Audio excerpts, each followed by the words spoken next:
Well, hi there, everybody. If you've tuned in, you're traveling with Jack, my heavenly wife, Pam. It's a quiet evening here in the little town that I live in called Jacksonville, Oregon. And this is a message for those of you that have lost your husband or wife.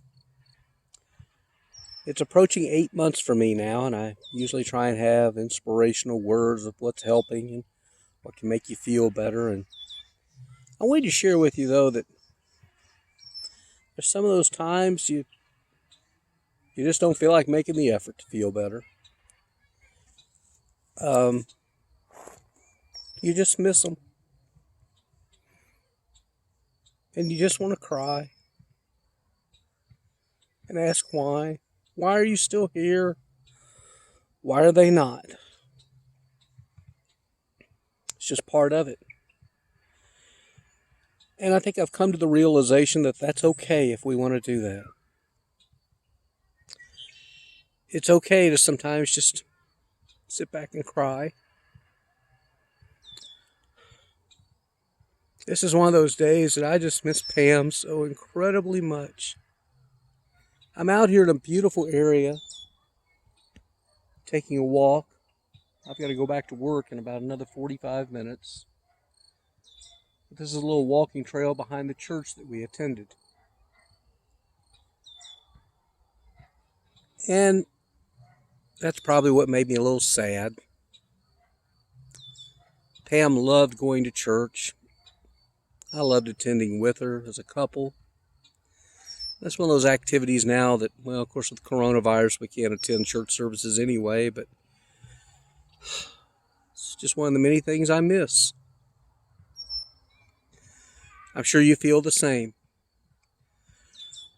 I've been talking with a new widower in Michigan, a woman who's fairly young like me. I mean, I'm not a spring chicken, but I'm still working age and pretty young for being a widower. Pretty rare, too. It's usually women that have lost their husbands. But anyway, she asked me, she said, I wake up sad every morning. And she wanted to know does that ever change? I wanted to tell her that, oh yeah, it gets better. That's what people want to hear. That's what everybody wants to hear from us, that it gets better. I'm going to say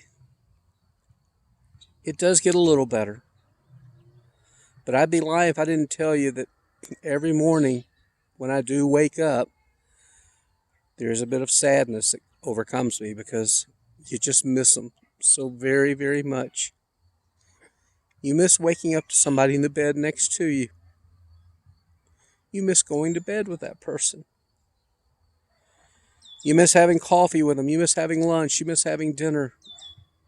You even miss arguing with them because you're just kind of all alone.